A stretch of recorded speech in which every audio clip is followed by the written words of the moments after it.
The March rain hammered against the windows of Zara's apartment as Minjun's trembling hands gripped the edge of the kitchen counter.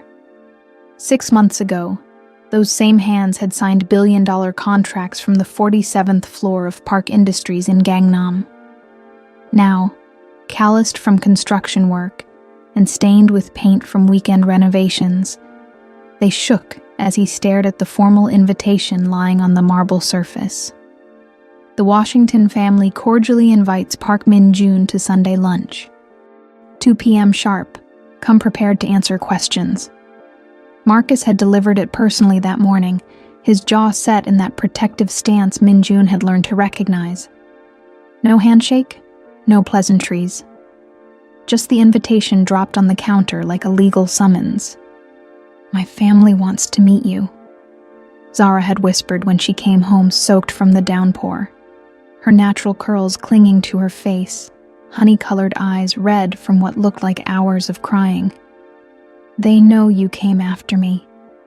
Min-jun's heart had stopped completely. 6 months of learning to say, baby, instead of yobo, of trading Korean honorifics for firm handshakes, of folding his pride smaller and smaller until it fit into this modest Decatur apartment. All of it had led to this moment. His phone buzzed again. Another message from his father. "Last chance, Min-jun. The board meeting is tomorrow. Sign the papers and come home, or you're dead to this family." Min-jun deleted it without reading past the first line. For 32 years, he had lived for duty, for family honor, for the weight of expectations that came with being a Park. But standing in this small kitchen, watching Zara's shoulders shake as she tried to compose herself, he knew he would rather be dead to his blood family than lose the woman who had taught him what real love felt like. "What did Marcus say exactly?" Min-jun asked, his voice steadier than he felt. Zara turned, and the pain in her eyes hit him like a physical blow. "He said if I bring another man home who's going to break my heart, he'll personally make sure it's the last time." She took a shuddering breath. "And then Mom said something I've never heard her say before." "What?" "She said she lost her first love because she let family pressure win. She won't let me make the same mistake." Zara's voice cracked. "But she also won't watch me get hurt again." The weight of generations pressed down on Min-jun's shoulders. Mrs. Dorothy Washington, the family matriarch who had raised 2 children after her husband's death, who had worked double shifts as a nurse to send Marcus to college and Zara to architecture school, her approval wasn't just a formality, it was everything. "And if they say no?" Min-jun asked, though he dreaded the answer. Zara's silence stretched between them like a chasm. When she finally spoke, her words shattered something deep in his chest. "Then you'll have your answer about whether this was all worth it." The red umbrella he had carried from Seoul leaned against the wall, forgotten. Tomorrow, it would either shelter their future together, or become a relic of the love that almost was.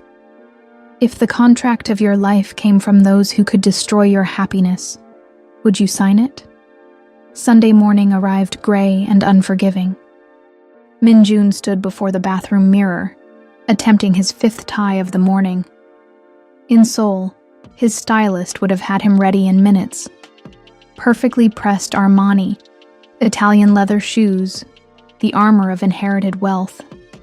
Now, wearing the only suit he'd brought from Korea, he looked like a man trying too hard to be someone he used to be. "You're going to strangle yourself," Zara said from the doorway, her voice gentle but strained. She wore a terracotta dress that brought out the gold in her eyes, her hair styled in the natural curls she'd stopped straightening since he'd told her how beautiful they were. "In Korea, we have a saying," Min-jun said, finally managing a decent knot.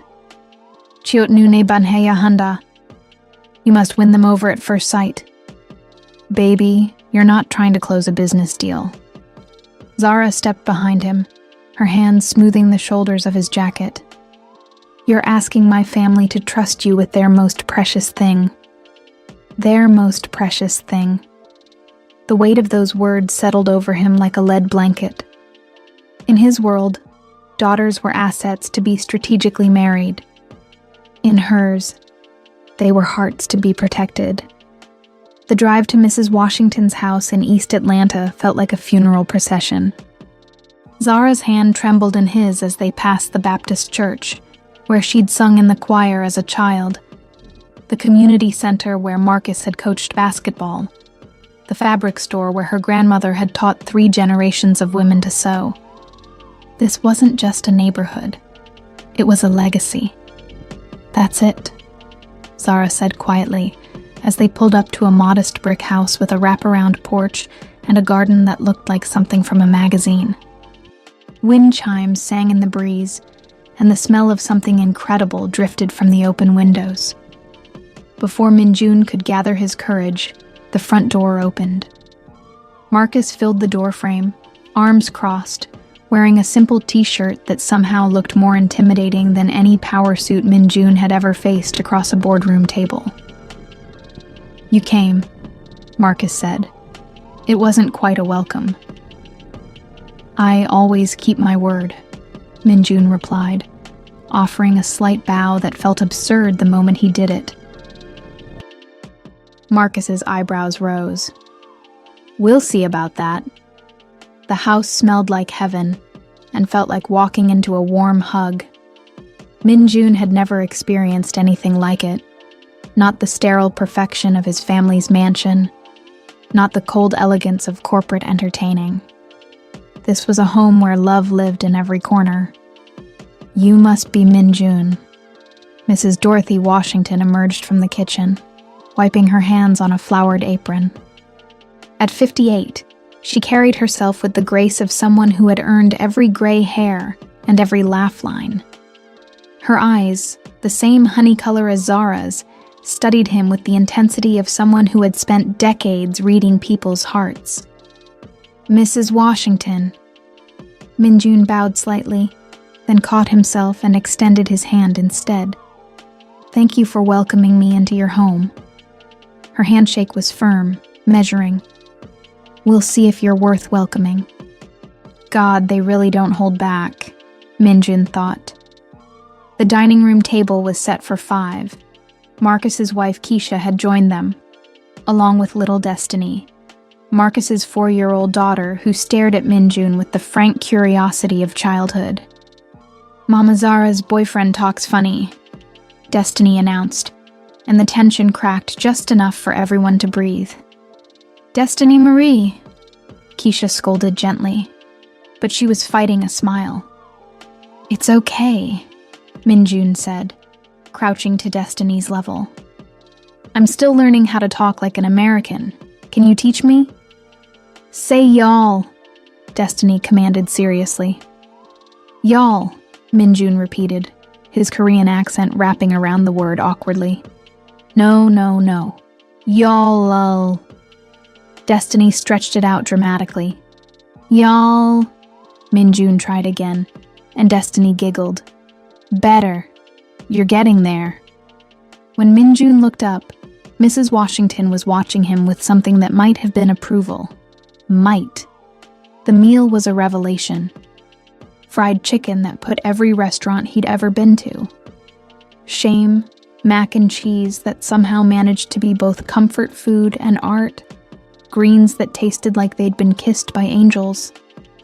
Minjun, who had eaten in Michelin-starred restaurants across 3 continents, had never tasted anything this perfect. "This is incredible," he said, and meant it. "Family recipes," Mrs. Washington said, but there was warmth in her voice now. "Passed down from my grandmother." "I've been trying to learn to cook," Minjun said. "Zara's been teaching me, but I'm afraid I'm not very good at it yet." "What's your specialty back home?" Marcus asked, and Minjun caught the trap in the question. "Ordering takeout," Minjun admitted, and to his surprise, Marcus cracked a smile. "Honest. I like that." The conversation flowed easier after that, but Min-jun could feel the real questions lurking beneath the surface. When Mrs. Washington excused herself to get dessert, Marcus leaned forward, and the temperature in the room dropped 10 degrees. "So, let me ask you something, Min-jun." Marcus's voice was steel wrapped in silk. "My sister's been hurt before, real bad. So bad that she stopped believing good men existed." His eyes locked onto Min-jun's. "You came all the way from Korea, gave up your fancy job, learned to live like regular folks. That's either the most romantic thing I've ever heard or the most elaborate con." The room went silent except for the tick of the grandfather clock in the corner. "Which one is it?" Min-jun set down his fork carefully, buying himself a few seconds to find the right words. In boardrooms, he'd learned to control information, to reveal only what served his purpose. But looking at Marcus's protective fury, at Zara's barely contained anxiety, at Mrs. Washington returning from the kitchen with pound cake that smelled like childhood itself, he realized that his corporate tactics would destroy everything he'd come here to build. "You want the truth?" Min-jun said finally. "I was engaged to someone else when I met Zara." The collective intake of breath around the table was audible. Zara's eyes went wide. He'd never told her about So Young. Her name was Kim So Young, daughter of another Chaebol family. Perfect match on paper. Same social class, same education, same expectations about duty over love. Min-jun's hands clenched in his lap. "Our fathers arranged it when we were teenagers. 20 years of planning for a marriage that would merge two companies. And?"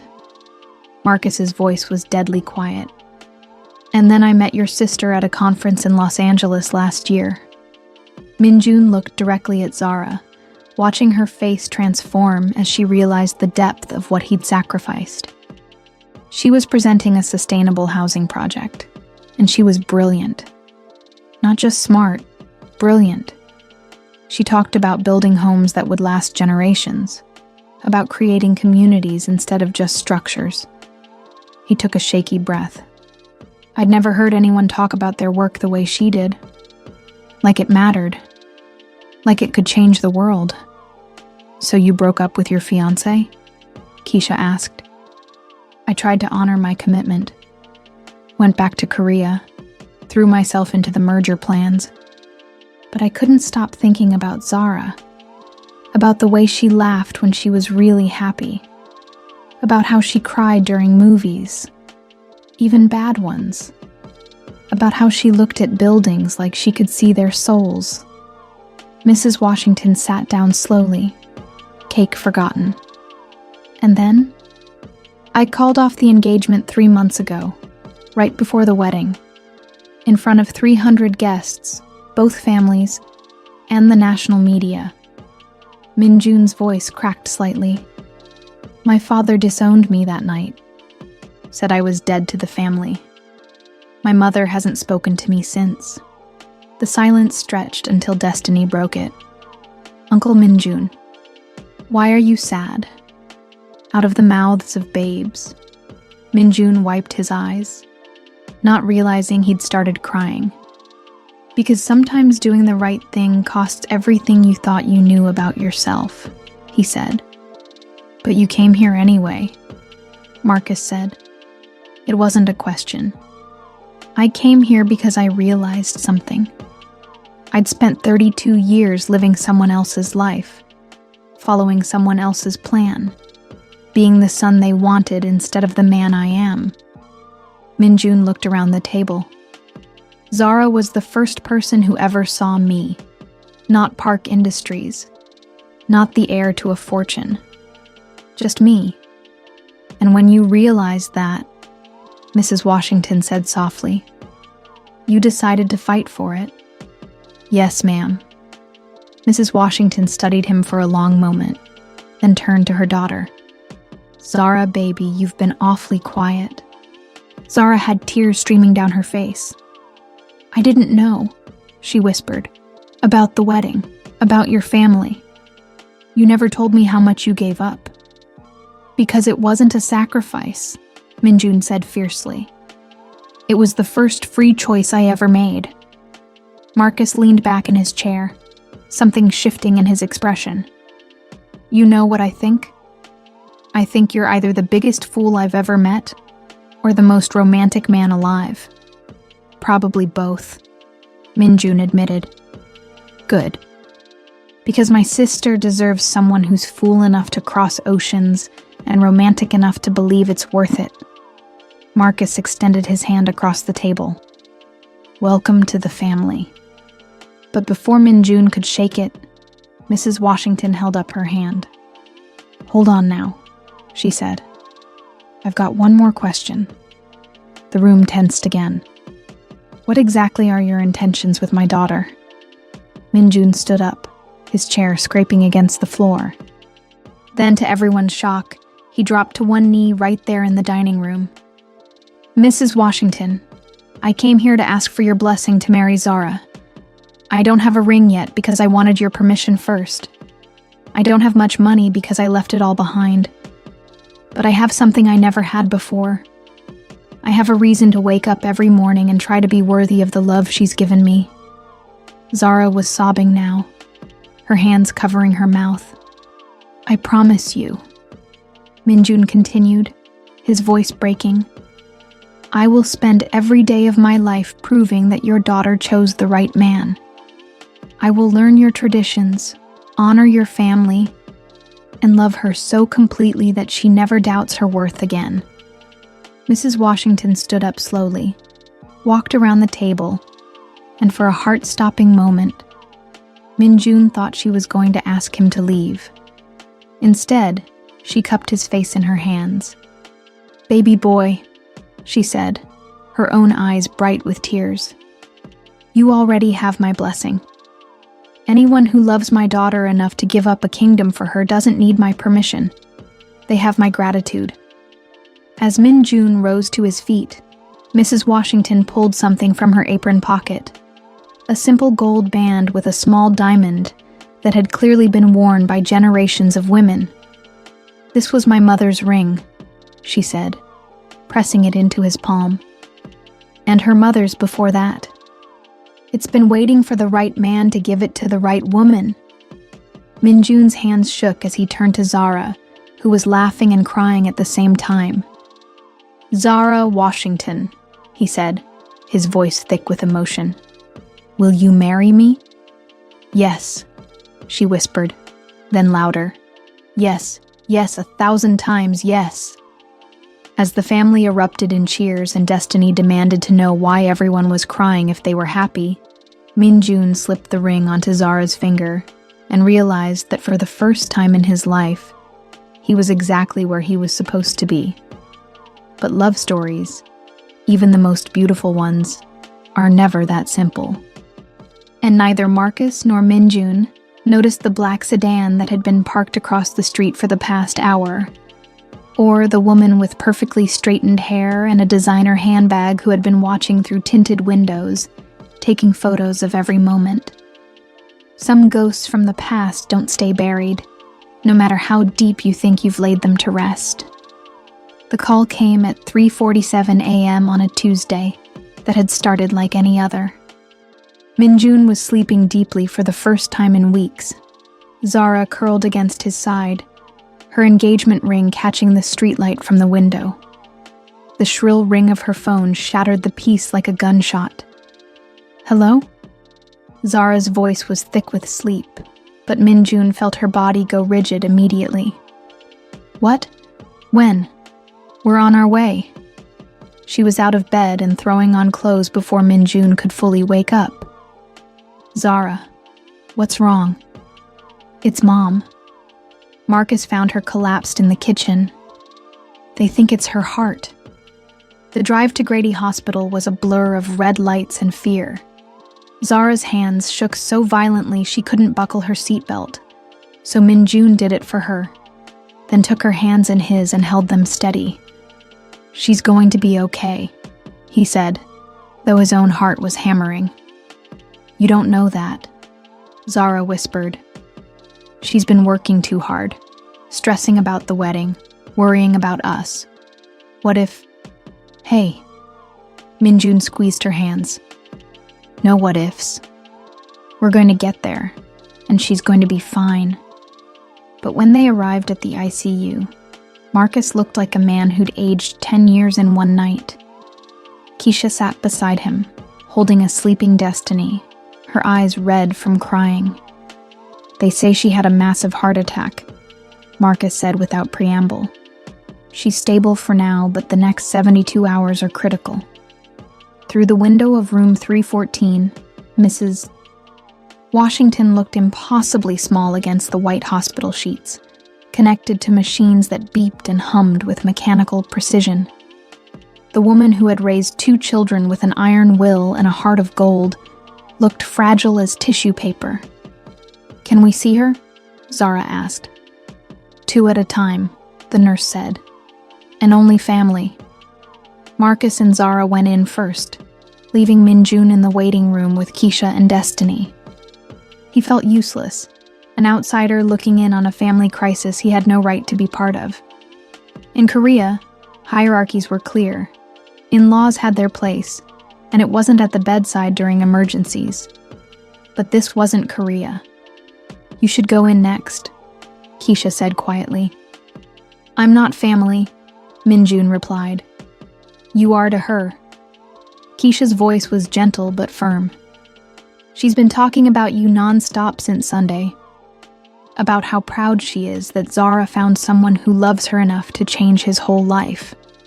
When it was his turn, Minjun approached Mrs. Washington's bedside with the reverence he'd once reserved for his grandmother's ancestral shrine. She looked so small, so vulnerable.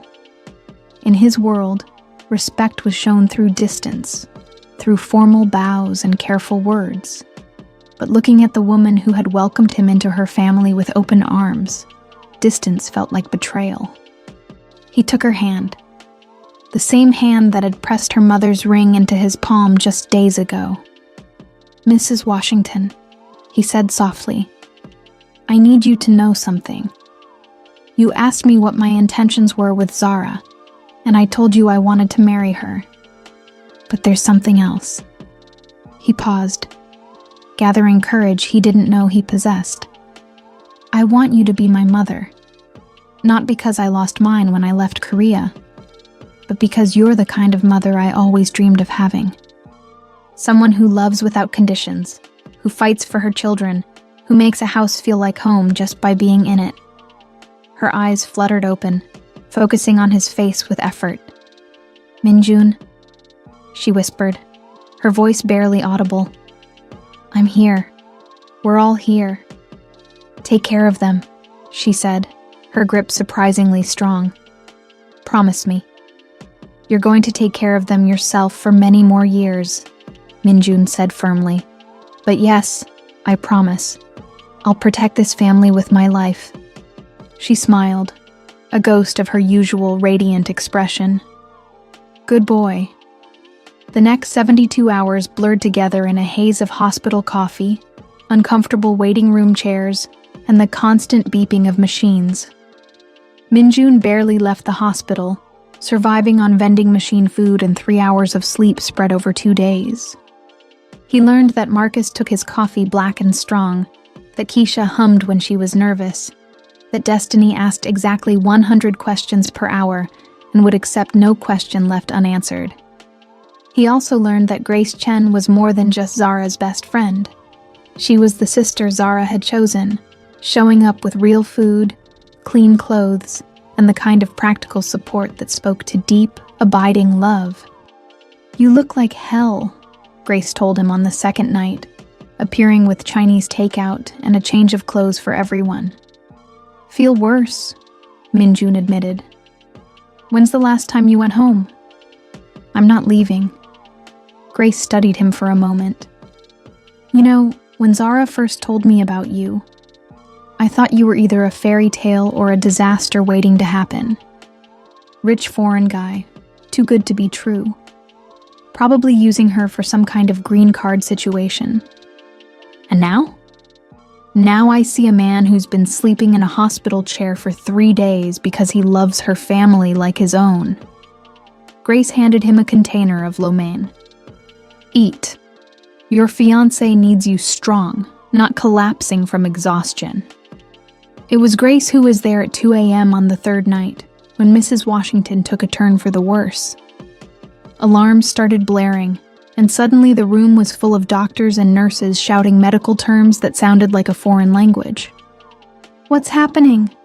Zara cried as they were pushed back into the hallway. "Complications," was all the doctor would say. "We need to take her into surgery." The wait was agony. Marcus paced like a caged tiger. Zara sat in stunned silence, staring at her hands.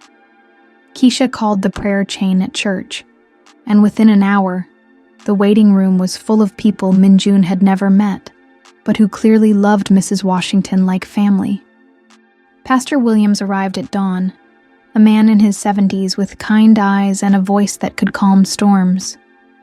He led them in prayer, and Minjun found himself bowing his head and asking whatever gods were listening to spare the woman who had taught him what unconditional love looked like.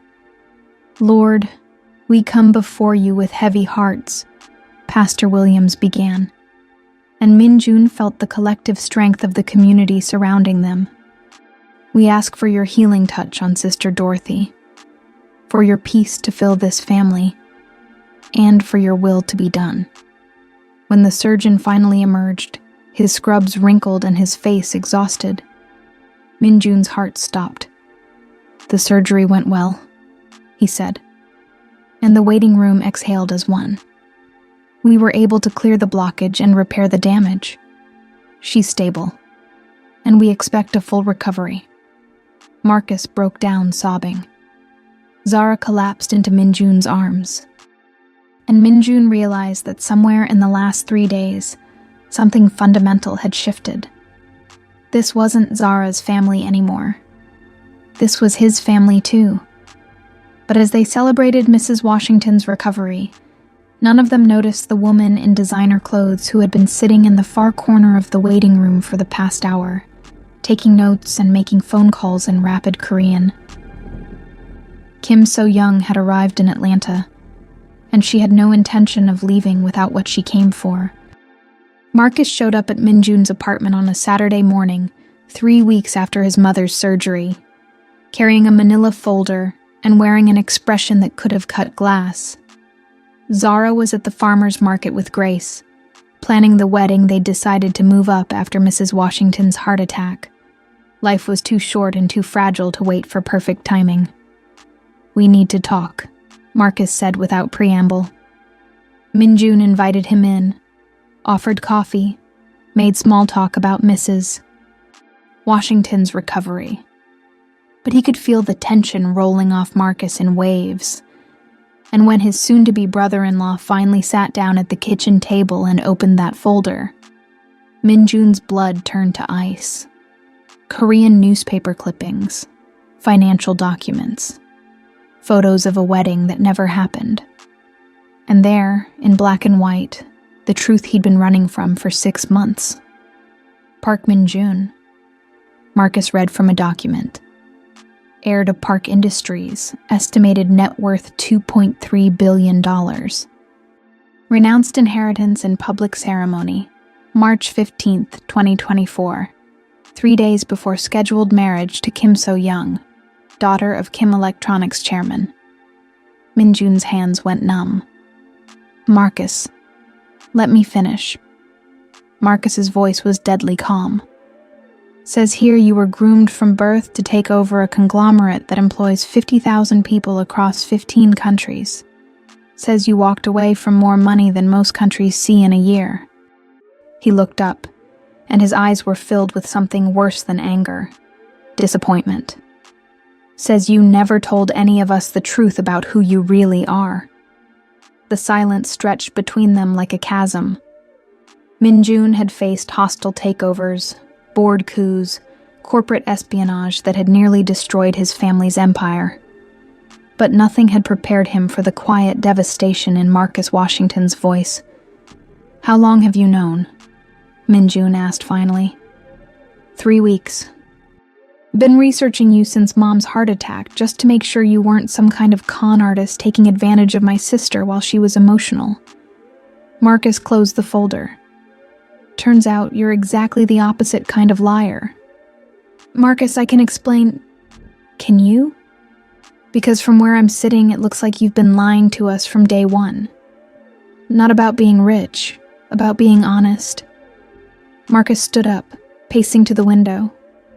You sat at our table, ate our food, asked for our blessing, and never once mentioned that you're probably one of the richest men to ever set foot in East Atlanta. Because it doesn't matter, Minjun shot back, his carefully controlled facade cracking. That money, that inheritance, that life, I gave it all up. It's not mine anymore. But it was. And you chose not to tell us. Marcus turned around, and Minjun saw hurt beneath the anger.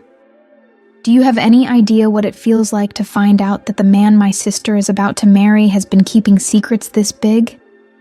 What am I supposed to think about what else you might be hiding?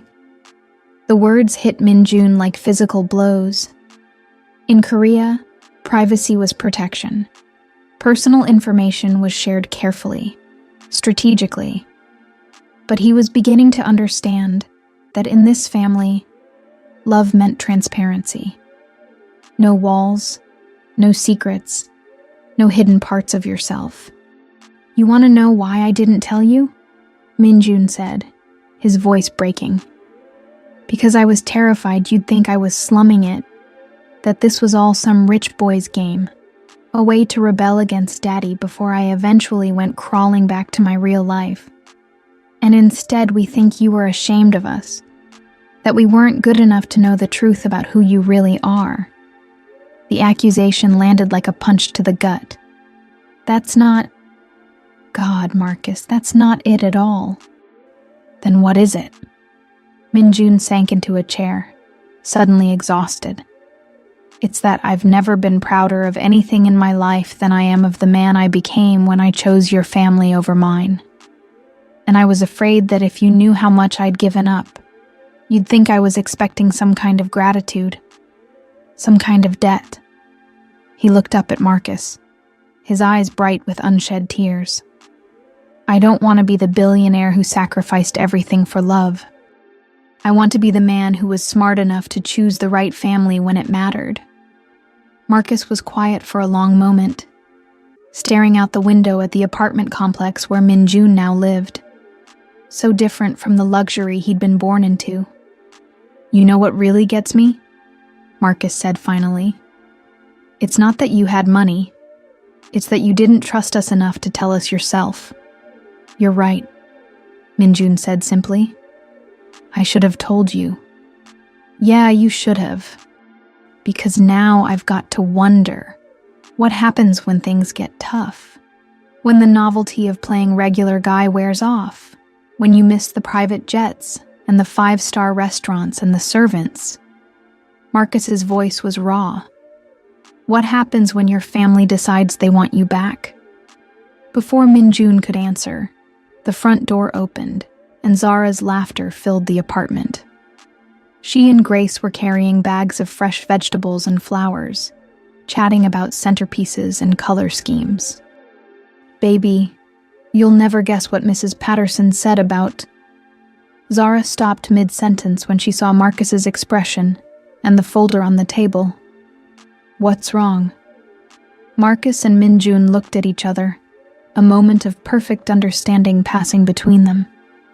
However this conversation ended, Zara deserved to hear the truth from the man she was about to marry.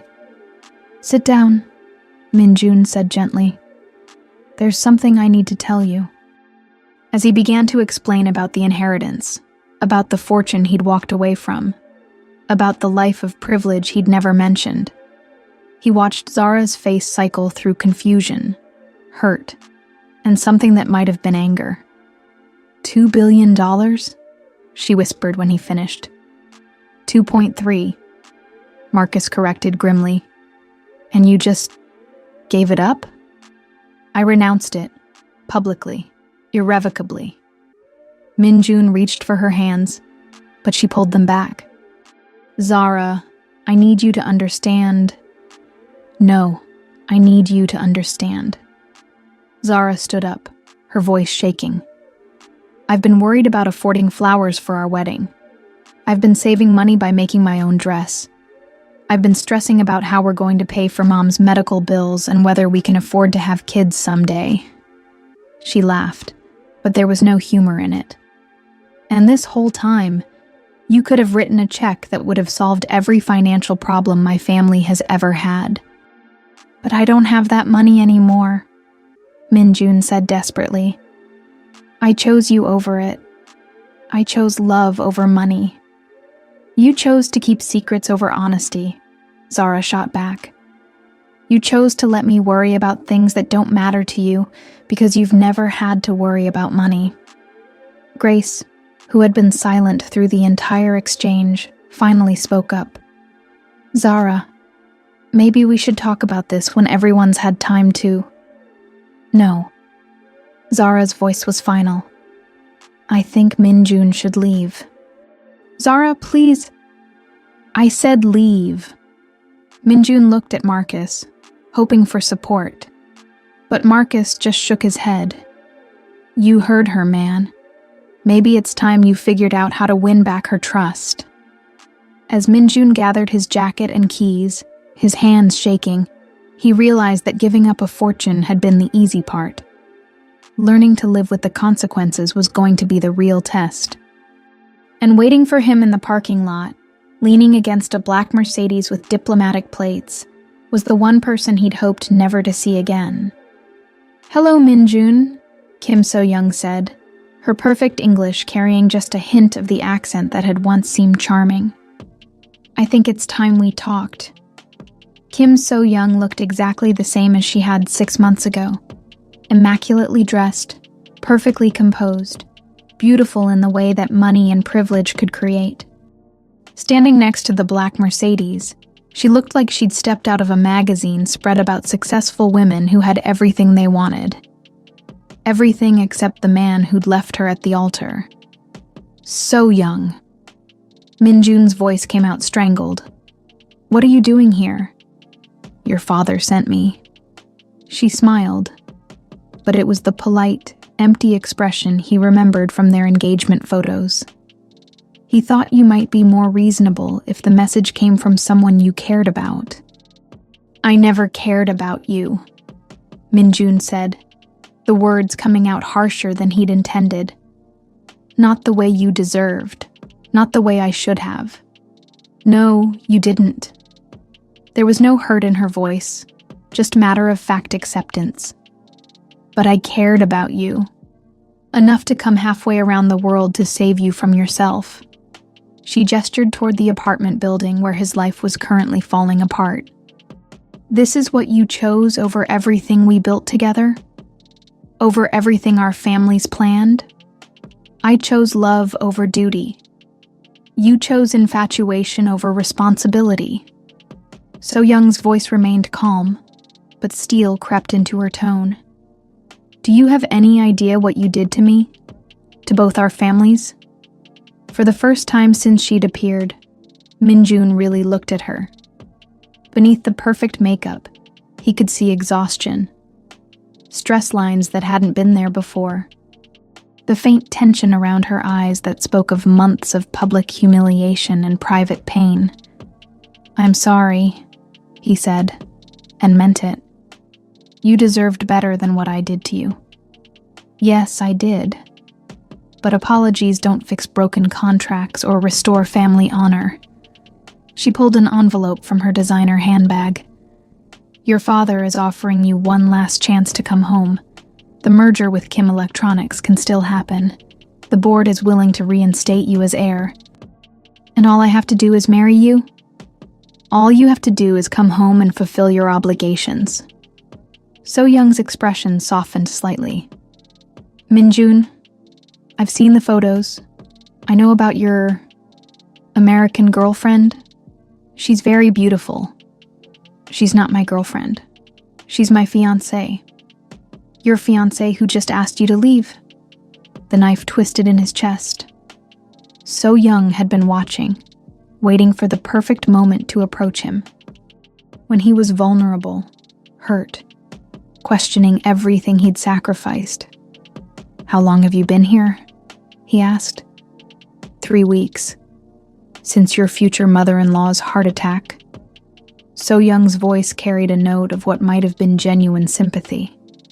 I wanted to understand what kind of woman could make you throw away everything you are, everything you were raised to be. And what did you discover? That she's nothing like me. So Young leaned against the car, studying him. She's passionate where I'm composed, emotional where I'm practical. She makes you feel things that you convinced yourself were love because you'd never felt them before.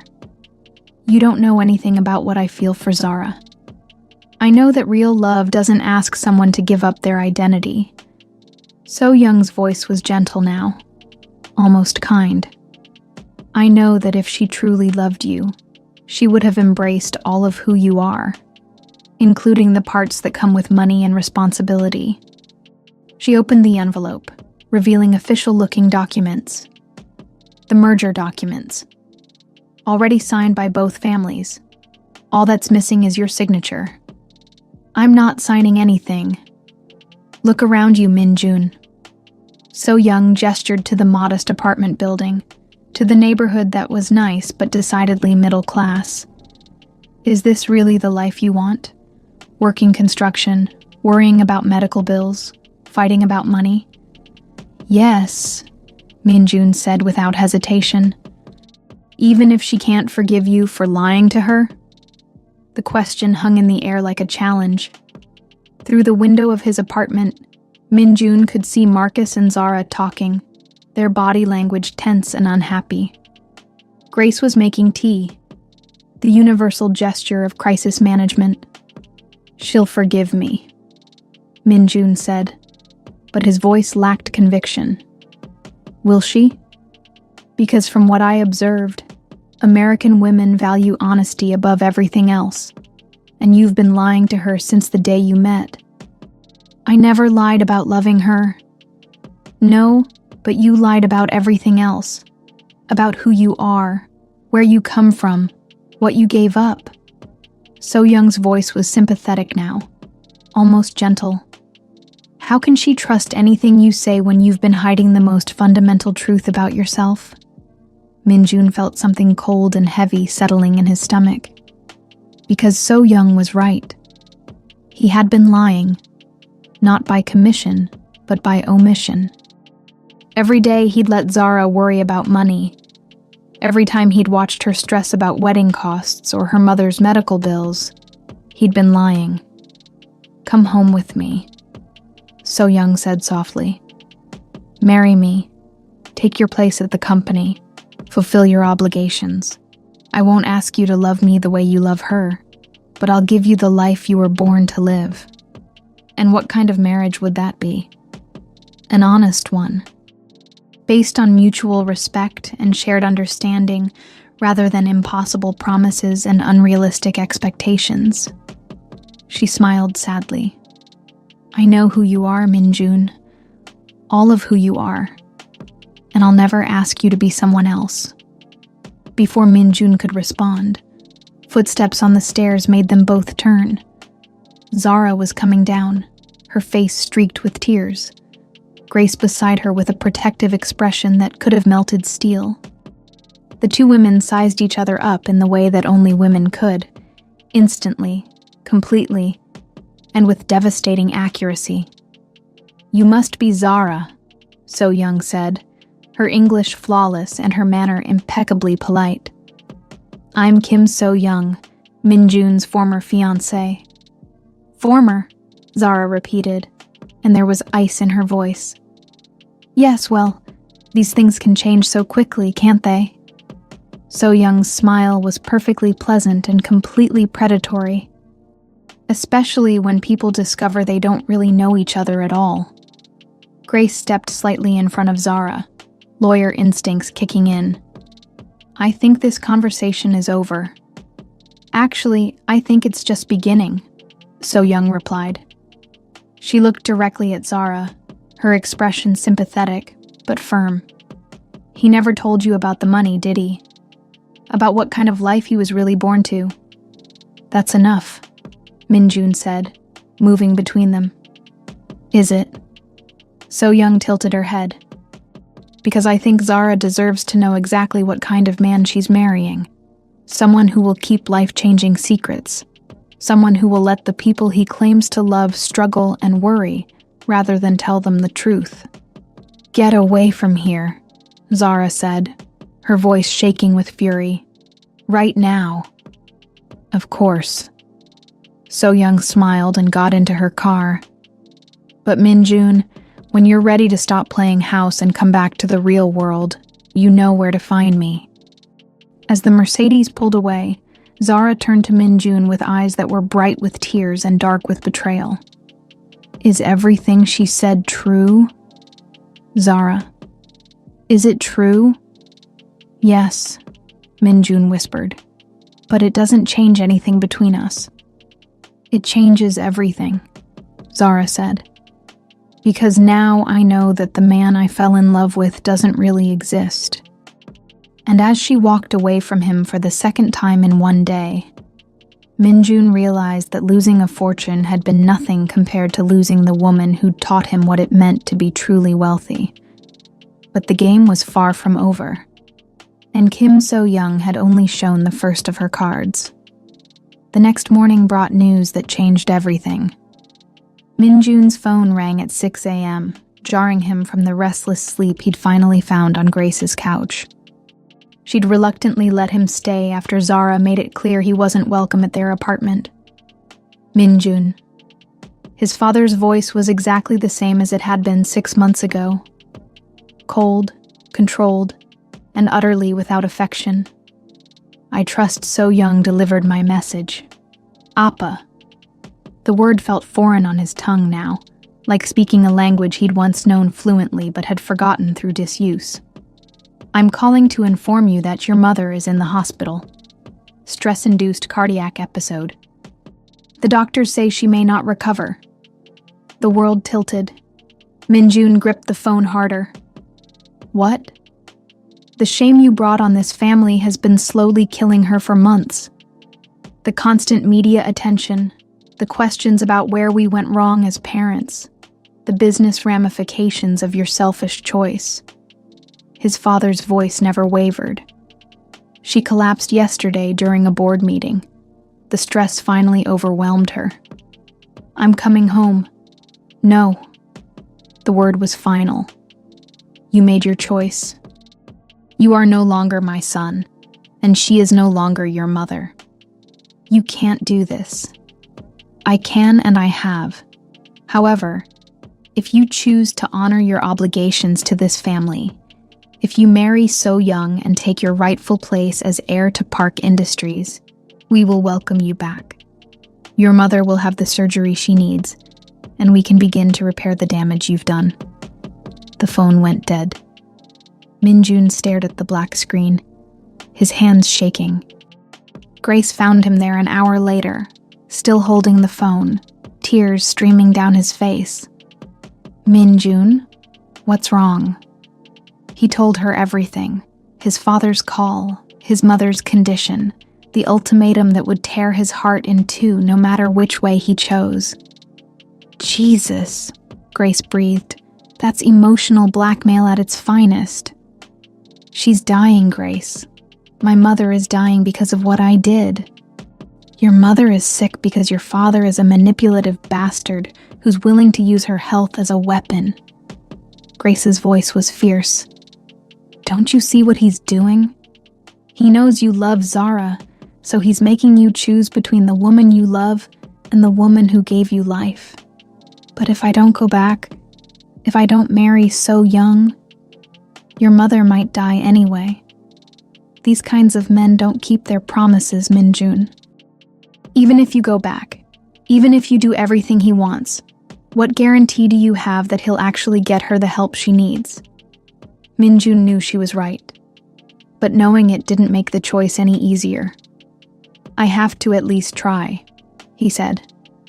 I can't live with myself if I don't try to save her. And what about Zara? What about the family you've built here? Zara doesn't want me anymore. She made that clear yesterday. Zara is hurt and angry, but she loves you. Give her time to process everything, to understand why you made the choices you made. Grace sat beside him on the couch. Don't throw away the best thing that ever happened to you because your father is playing mind games. But even as Grace spoke, Minjun's phone buzzed with a text from So Young. Flight leaves at 8 p.m. I've taken the liberty of booking your seat. Your mother is asking for you. A photo followed. His mother in a hospital bed, looking impossibly frail and small. She'd aged years in the months since he'd seen her, and the sight of her like that broke something fundamental in his chest. I have to go, he whispered.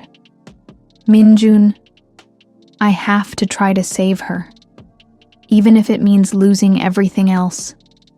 Grace was quiet for a long moment. Then, what do you want me to tell Zara? Tell her.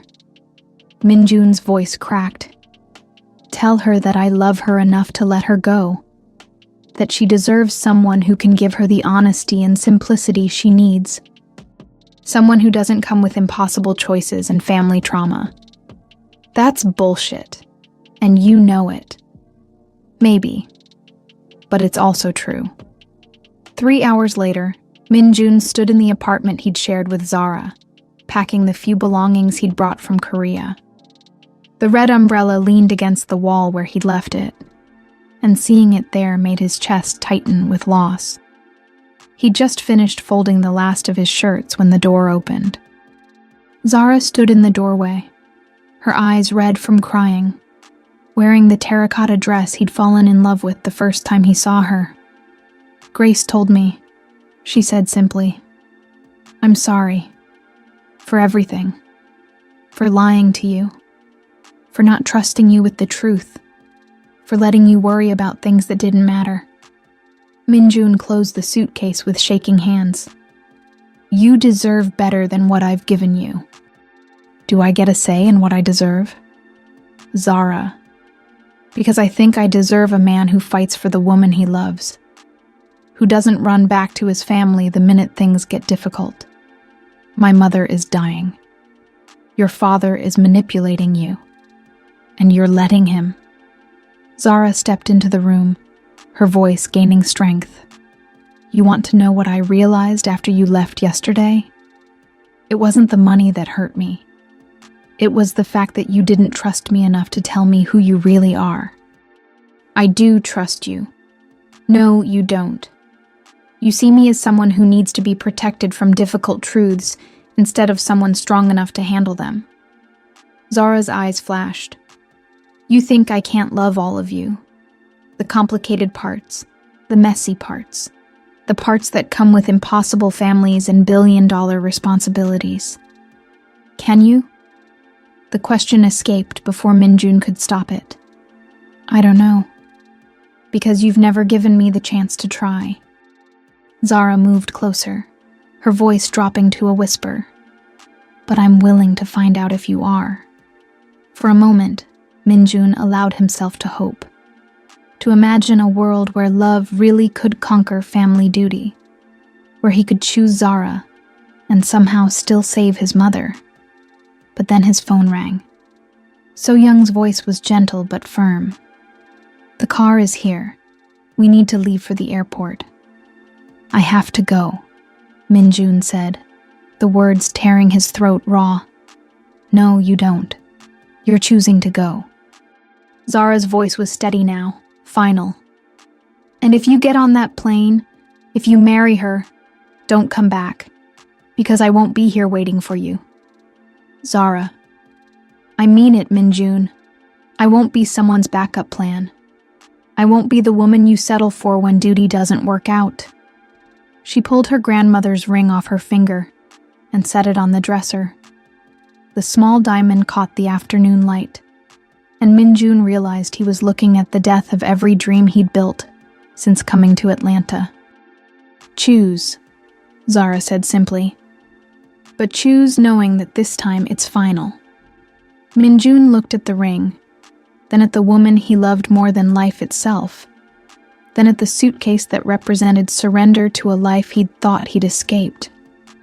And for the first time in 32 years, Park Minjun made a choice that was entirely, completely his own.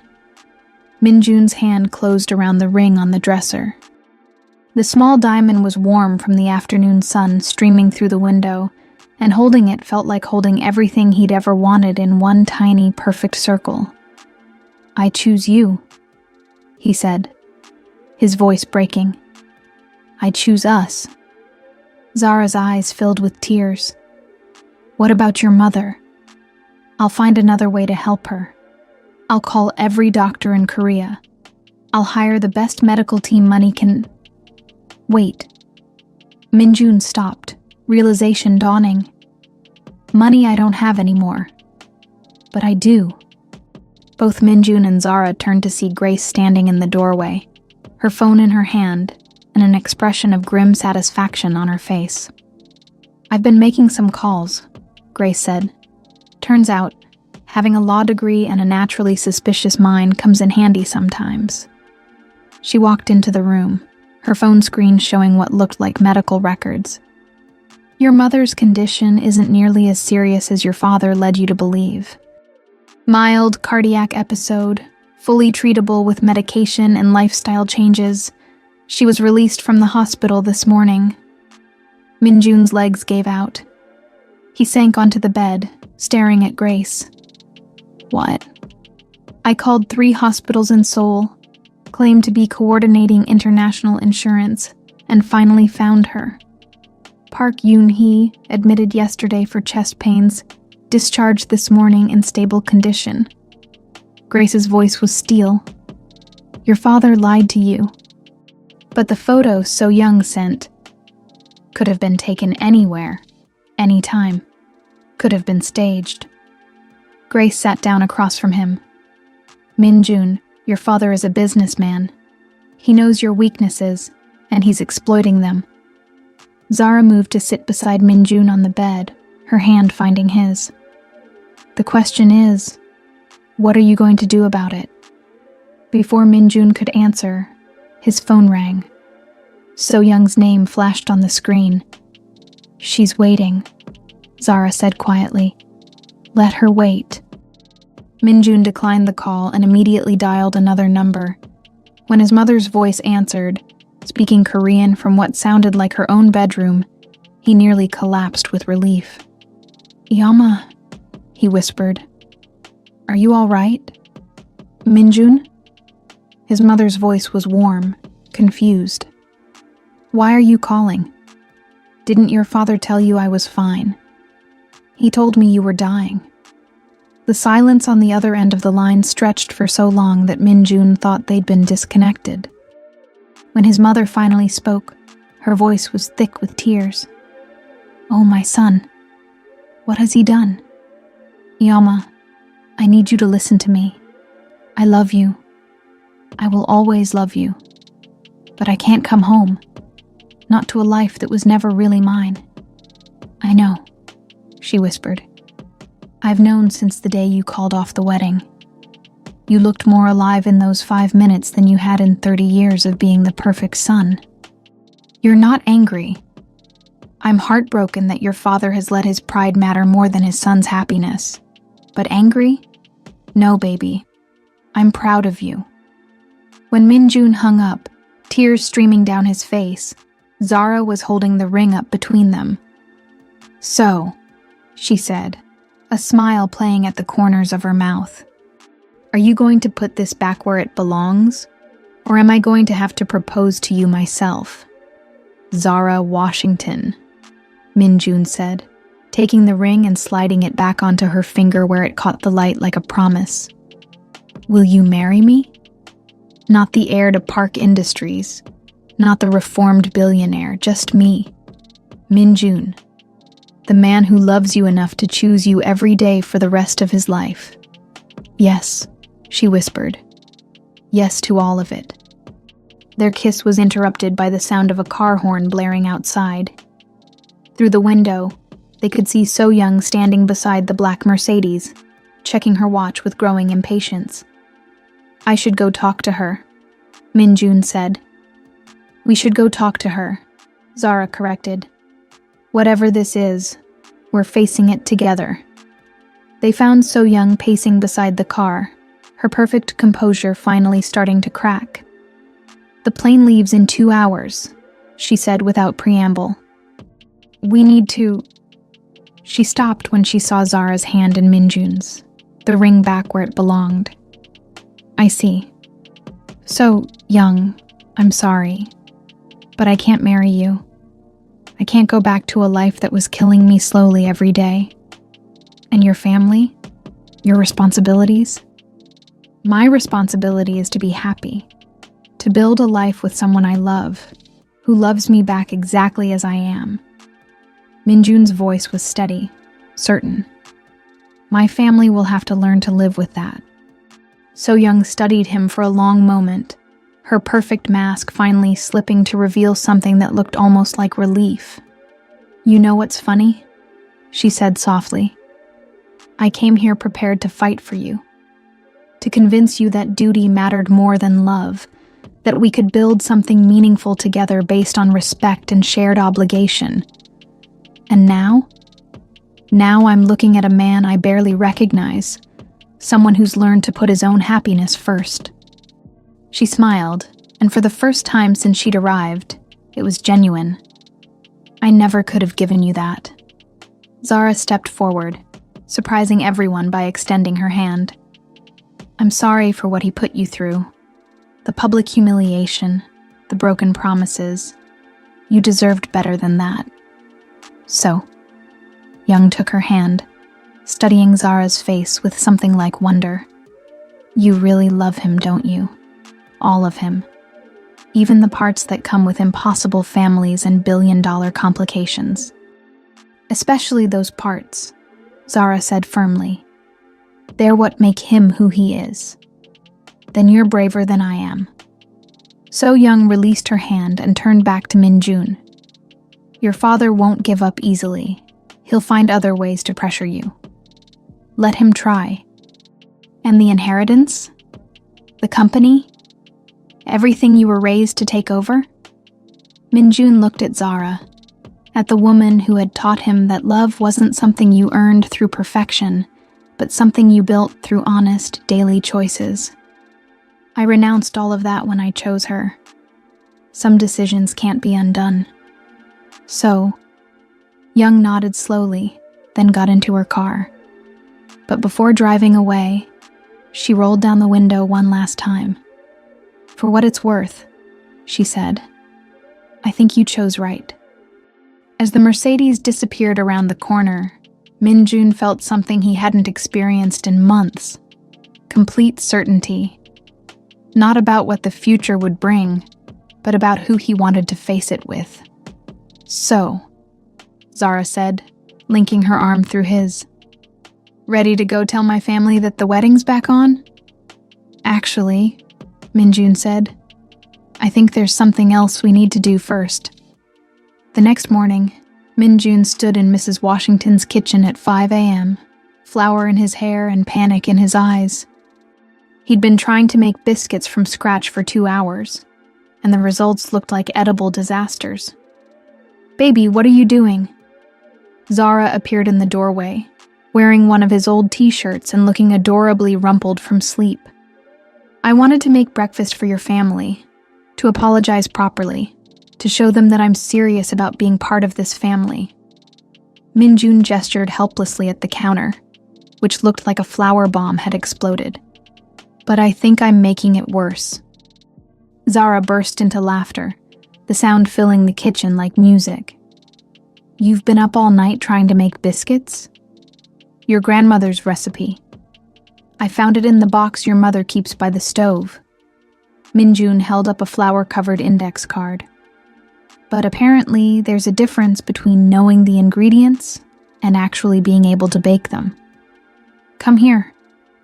Zara moved behind him, her arms circling his waist as she guided his hands through the proper technique for kneading dough.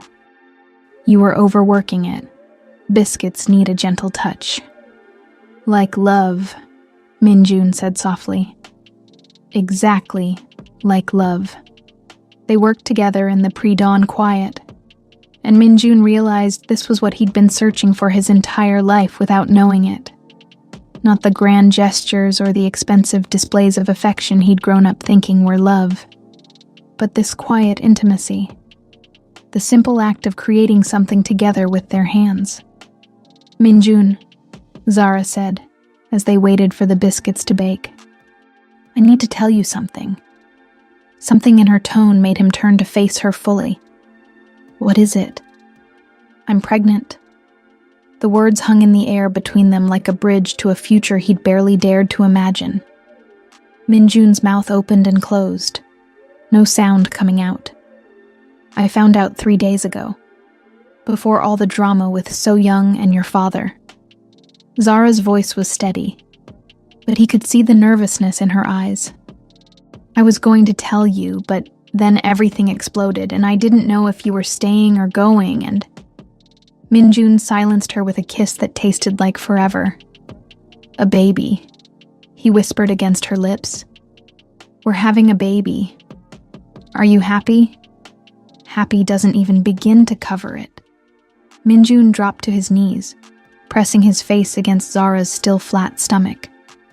Hello, little one. I'm your daddy, and I promise you right now that I will never let anyone or anything make you feel like you have to choose between love and duty. You get to have both. The oven timer chose that moment to announce that the biscuits were ready, and as they pulled out perfectly golden, fluffy miracles, Minjun realized that happiness really was this simple.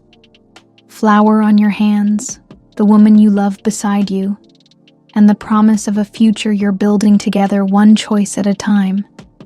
Smells like heaven in here. They turned to find Marcus standing in the doorway, fully dressed despite the early hour. Behind him, Mrs. Washington appeared in her robe and slippers, drawn by the smell of fresh baking. Minjun? Mrs. Washington looked around her kitchen in amazement. Did you make breakfast? I tried to make your mother's biscuits, Minjun said, suddenly self-conscious. I wanted to apologize for lying to you, for not trusting you with the truth about who I am and where I come from. Marcus and Mrs. Washington exchanged a look that held an entire conversation. Son, Mrs. Washington said finally, come sit down. They gathered around the kitchen table that had been the heart of the Washington home for 20 years. Minjun served the biscuits with hands that shook slightly, waiting for judgment, for forgiveness, for whatever came next. Mrs. Washington took a bite, chewed thoughtfully, and then smiled the kind of smile that could heal broken hearts. These are perfect, she said. Just like Mama used to make. Mrs. Washington. Dorothy. If you're going to be my son-in-law, you call me Dorothy. She reached across the table and took his hand. Now, I want you to listen to me carefully. I don't care if you used to be rich. I don't care if your daddy owns half of Korea. I don't even care that you kept secrets, because everybody has secrets. What do you care about? Minjun asked. I care that you love my daughter enough to give up everything you knew to build a life with her. I care that you stood by this family during the hardest week of my life, sleeping in hospital chairs and bringing Marcus coffee at 3 a.m. Dorothy's eyes were bright with tears. I care that you looked me in the eye and asked for my blessing like it was the most important thing in the world. It was the most important thing in the world. Then that's all that matters. Marcus had been quietly eating his biscuit, but now he looked up. There's something else you should know. Minjun's stomach dropped. What? Grace did some more digging after So Young left. Your father's been having you followed for months. The reporters who showed up at Mom's hospital? He sent them. What? Zara's voice was sharp with anger. He's been orchestrating a campaign to make your life here as difficult as possible, hoping you'd get frustrated and come home. Marcus's jaw was tight. The man's been playing chess while you've been trying to live your life. Minjun felt a familiar rage building in his chest, the same fury that had driven him to renounce his inheritance in the first place. He can try whatever he wants, Minjun said quietly. I'm not going anywhere. Good, Dorothy said firmly, because I just got used to the idea of having a son who can actually cook. As they laughed together around the table, sharing biscuits and coffee and the kind of unconditional acceptance Minjun had never known existed, he realized that his father could send all the reporters and private investigators he wanted. This family was worth fighting for, and he was finally ready for war.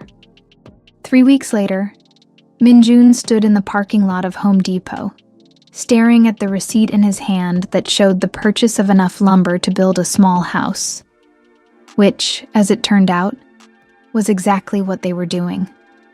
You sure about this? Marcus asked, loading 2x4s into the back of his truck. Building your own house is no joke. I've never been more sure of anything in my life, Minjun replied, and meant it. The lot they'd bought was small, just half an acre on the outskirts of Decatur. But it was theirs. Every square foot paid for with money Minjun had earned working construction, money that carried the weight of honest labor instead of inherited privilege.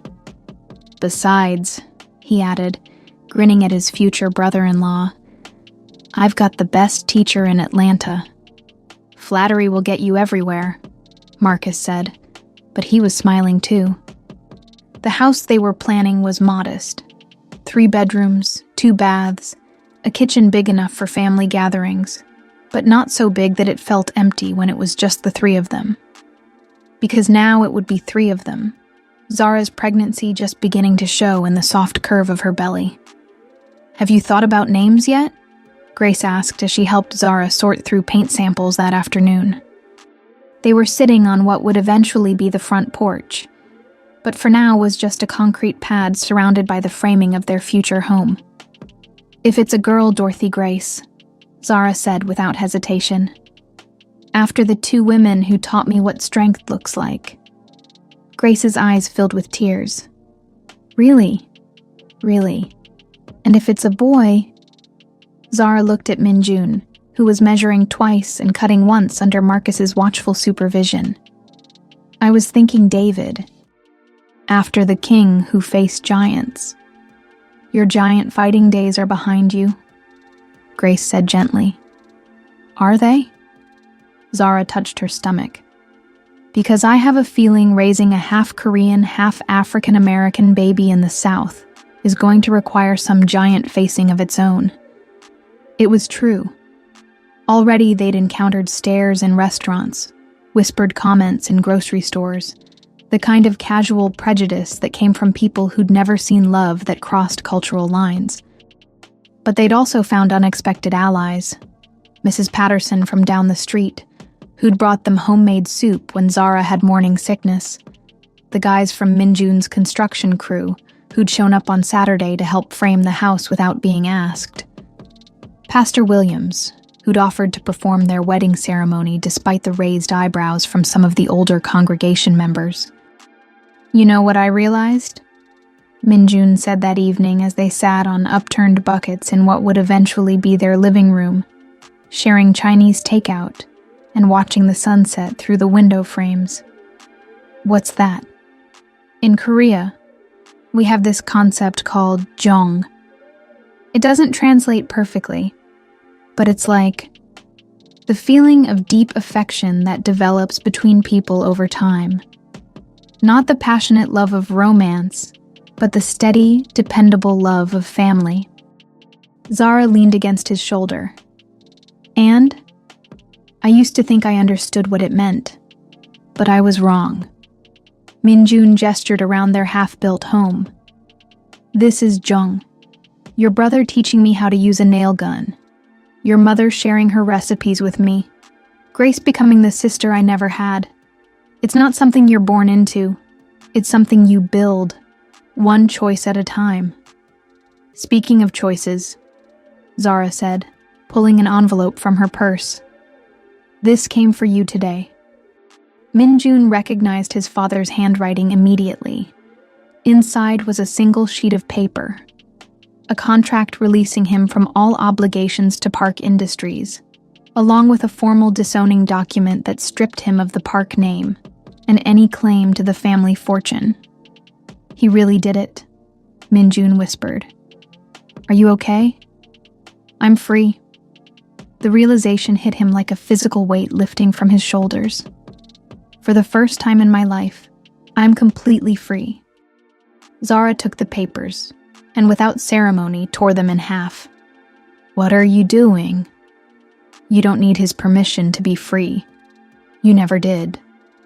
She tossed the pieces into the air, letting them flutter down like confetti. Besides, you'll always be a Park to me. Park Min-jun, the man who chose love over everything else. That night, they made love in their unfinished bedroom on an air mattress, surrounded by sawdust and the smell of new wood. And Min-jun realized that this honest, unglamorous, imperfect life was worth more than all the wealth he'd been born into. But their peace wasn't destined to last. Because 3 time zones away in Seoul, Park chairman was making phone calls that would test every ounce of Jung Min-jun had built in America. The war for his son's soul wasn't over. It was just beginning. The wedding was supposed to be simple. 50 people and Mrs. Washington's backyard, folding chairs borrowed from the church, Zara's dress made by a local seamstress who specialized in elegant but affordable. Min-jun had insisted on paying for everything with money from his construction job, money that meant something because he'd earned it with his own hands. 2 days before the ceremony, he was installing the last of the kitchen cabinets in their new house, when Marcus appeared in the doorway with an expression that could have stopped traffic. "We have a problem," Marcus said. "What kind of problem?" "The kind that involves 3 black SUVs with diplomatic plates parked outside Mom's house and your entire family sitting in her living room drinking tea like they're conducting a hostile takeover." Min-jun nearly dropped his drill. "What?" "Your parents. Your sister. Some guy in a suit who introduced himself as your family's lawyer. And so young. They showed up an hour ago with enough luggage for a month-long stay and a translator who keeps bowing to everyone." Min-jun sank onto the sawhorses they were using as makeshift seats. "How did they even know about the wedding?" "Apparently, your father has had private investigators watching you for months. They know everything. Where you work, what you eat for breakfast, probably your shoe size."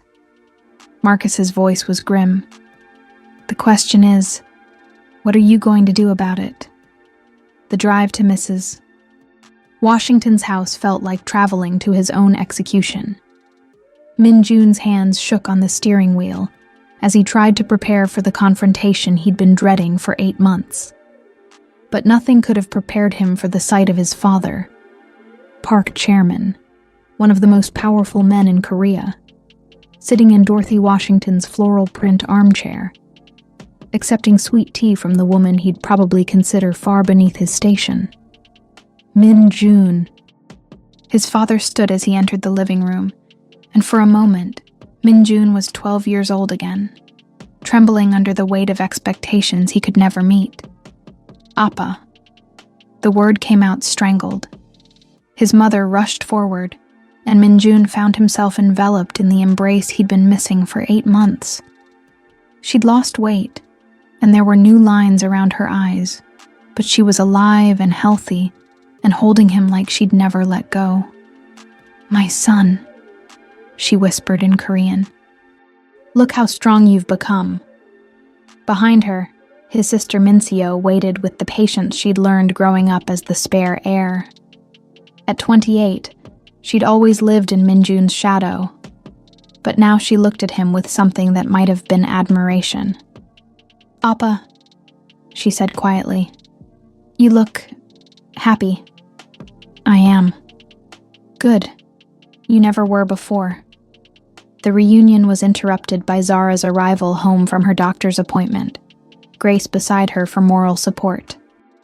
Min-jun watched his two worlds collide in Dorothy Washington's living room. His Korean family, formal and reserved even in this moment of reconciliation, and his American family, warm and protective and ready for battle. So, his father said, switching to English out of respect for their hosts, "This is the woman who stole my son." "With all due respect, sir," Zara replied, her voice steady as steel. "I didn't steal anything. He chose me." "And what did he choose? A life of poverty, manual labor, living in a house smaller than our servants' quarters." "He chose love," Dorothy Washington said, entering the conversation with the authority of someone who'd raised 2 children and buried 1 husband, and knew the value of what really mattered. Something money can't buy. "Mrs. Washington," Min-jun's father said, inclining his head slightly, "I understand you believe you know what's best for my son. But you don't understand the responsibilities he was born to carry. I understand that responsibilities without joy are just chains wearing fancy names." Min-jun watched the 2 powerful personalities face off across the coffee table. These 2 people who'd shaped the adults their children had become through completely different philosophies of love. "I came here," his father continued, "to offer a compromise." "What kind of compromise?" Min-jun asked, though his heart was already sinking. "Marry her if you must. But come home. Bring her to Korea. I'll give her a place in the company, a position worthy of her talents. Your children will be raised as Parks, with all the advantages that name provides." The offer hung in the air like a poisonous flower, beautiful on the surface, deadly at its core. "And if we refuse?" Zara asked. "Then you raise your children in exile, cut off from half their heritage, never knowing the power and influence they were born to inherit." Min-jun felt the old familiar weight settling on his shoulders. The crushing pressure of family expectations. The guilt of disappointing people who'd sacrificed for him. The fear of making the wrong choice for his unborn child. But then Zara's hand found his, her fingers intertwining with his in a grip that said, "We're in this together." And he remembered who he was now. Not the dutiful son or the rebellious heir, but the man who'd learned that the only inheritance that mattered was the one you built with your own hands. "No," he said simply. "Min-jun, no, Appa. I won't trade my freedom for your approval again. I won't ask the woman I love to live in a world that will never fully accept her. And I won't raise my children to believe that duty matters more than happiness." His father's face went through several emotions: surprise, anger, and finally something that might have been respect. "You've changed," he said. "I've grown up. And if I disown you completely, if I ensure that the Park name has no power to protect you or your family..." Min-jun looked around the room, at Marcus, ready to defend his sister with his life, at Dorothy, who'd opened her home to strangers because they were family to someone she loved, at Grace, who'd spent weeks researching Korean family law just to help him understand his options, at Zara, carrying their child and facing his family's disapproval with quiet dignity. "Then I'll build my own name, one that means something because of the love behind it, not the money." The silence stretched until Min-jun's mother stood up, walked to her son, and cupped his face in her hands. "I'm proud of you," she said in English, so everyone could understand. "Finally, I'm proud of the man you've become." She turned to face her husband, and when she spoke, her voice carried 30 years of being the perfect corporate wife. "If you can't accept our son's choice, then you'll lose us both. Because I won't watch you destroy the first happiness he's ever found. The ultimatum landed like a bomb in the quiet living room. Minjun's father stared at his wife as if seeing her for the first time. Yoon-hee. I lost my first love to family pressure 40 years ago. I married you because it was expected, and I learned to love you because you were a good man underneath all the corporate armor. Her voice was gentle but implacable. But I won't let you make our son repeat my mistakes. What are you saying? I'm saying choose wisely. Because this is your last chance to have a relationship with your son and your future grandchild. The room held its breath. And then, to everyone's shock, Park Chairman began to laugh. 40 years of marriage, and you choose now to grow a backbone? Better late than never. He studied his son for a long moment, taking in the calloused hands, the simple clothes, the obvious contentment that had never been there during his years as heir to the Park fortune. The wedding is tomorrow? He asked. Yes, sir, Dorothy answered. Then I suppose we'd better stay and meet our new daughter-in-law properly. And as the tension in the room finally broke, as Korean and English mixed in excited conversations about wedding preparations and baby names, and the future they were all going to build together, Minjun realized that sometimes miracles came disguised as the ordinary courage to choose love over fear. But the biggest surprise was yet to come. The wedding day dawned perfect. Clear skies, soft breeze, and the kind of golden autumn light that made everything look like it had been painted by angels. Minjun stood in Marcus's bedroom, fumbling with his tie for the 100th time while his father watched with amused patience. You're more nervous now than you were before board meetings with hostile investors, his father observed. Those were just money. This is my entire life. Ah. Park Chairman moved to help with the tie, his hands steady and sure. Now I understand why you chose her. Do you? She's not marrying Park Industries. She's not marrying a fortune or a name or a strategic advantage. She's marrying Park Min-jun, the man. His father's voice was quiet, almost wondering. I don't think anyone has ever seen you that clearly before. Not even you? Especially not me. I spent so many years trying to make you into the heir I needed that I forgot to see the son I had. He finished adjusting the tie and stepped back. I'm sorry for that. The apology hung between them like a bridge across 32 years of misunderstanding. Appa. No, let me finish. Your mother was right. I let my pride and my fear of losing control blind me to what was really important. He placed his hands on Minjun's shoulders. You gave up everything to choose love. That doesn't make you weak. It makes you the bravest man I know.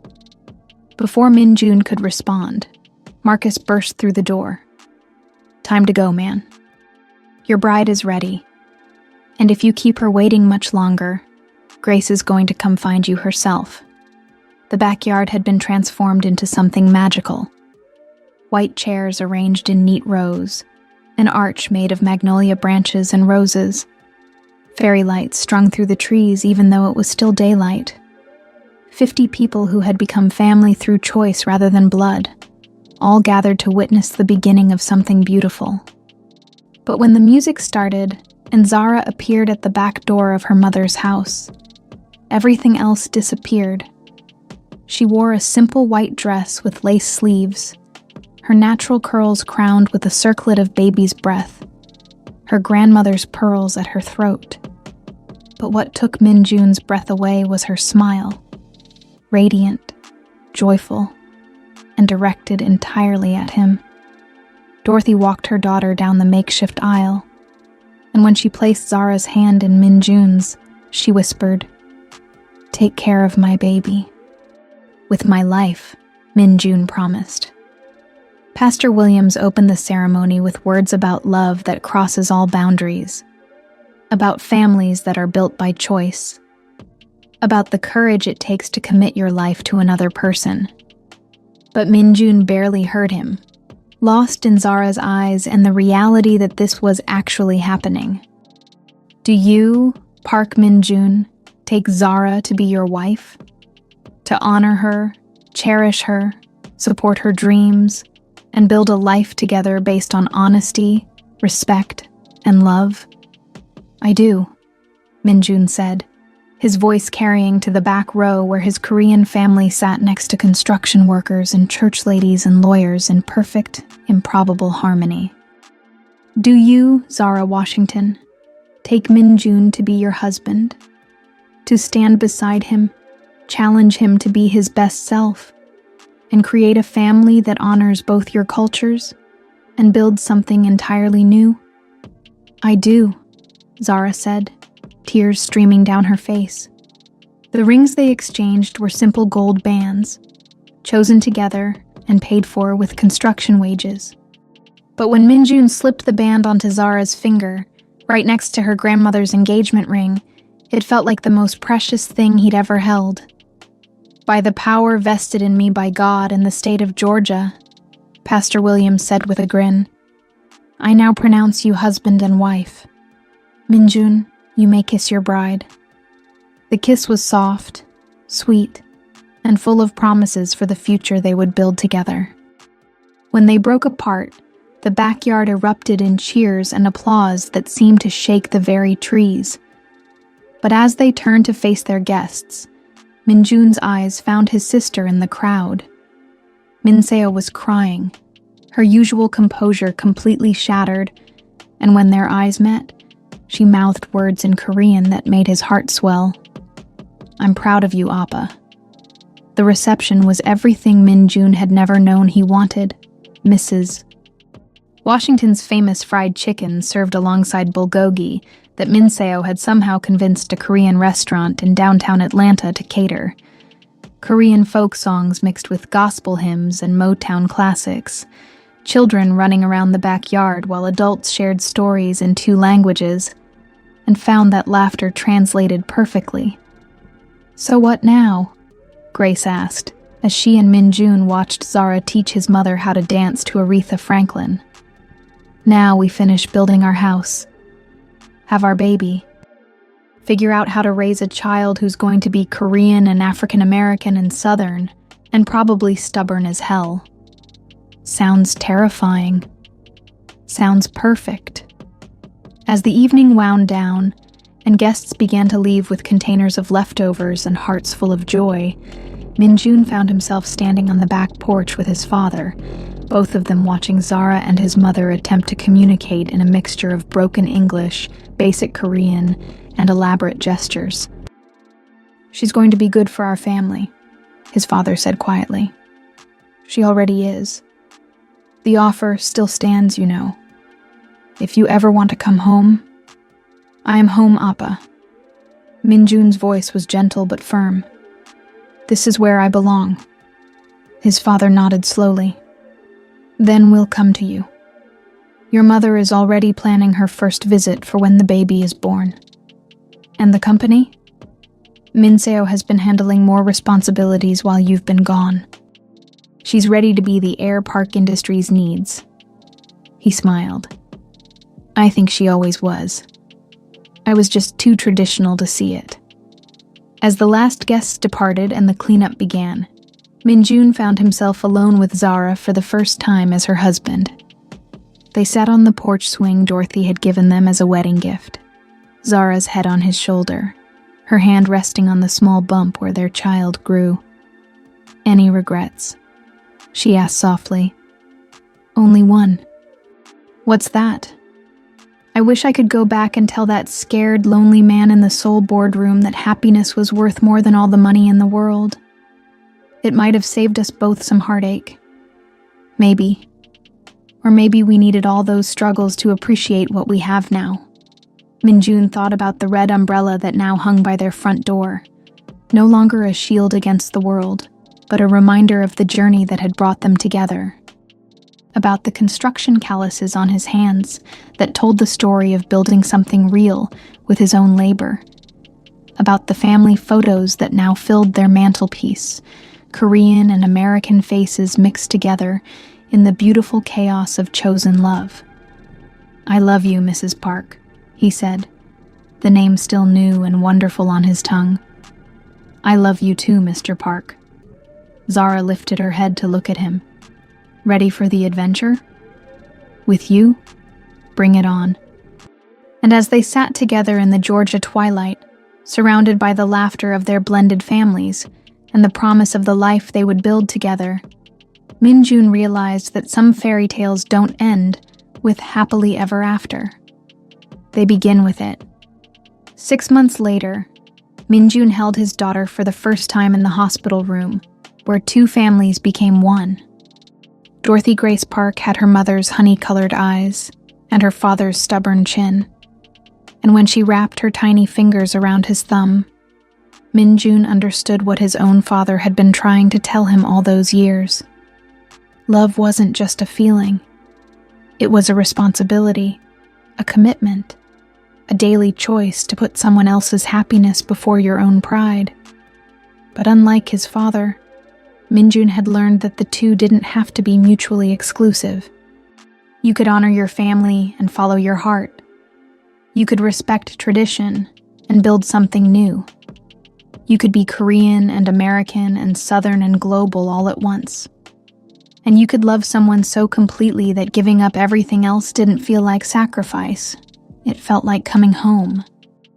As Zara slept and baby Dorothy gurgled contentedly in his arms, Minjun made the same promise he'd made a year ago in a hospital waiting room, when he'd first understood what family really meant. To protect this love with his life, to build something worthy of the sacrifices they'd made, and to never let his daughter question whether she was enough exactly as she was. Some contracts, he'd learned, were written not in ink, but in the daily choice to choose love over fear, hope over obligation, and the family you build over the family you're born into. And this contract, marriage, fatherhood, the beautiful chaos of building a life from scratch, was one he'd happily spend forever honoring. The end. Have you ever experienced a love that made you completely change your life? Share in the comments what the biggest sacrifice you would make for true love is,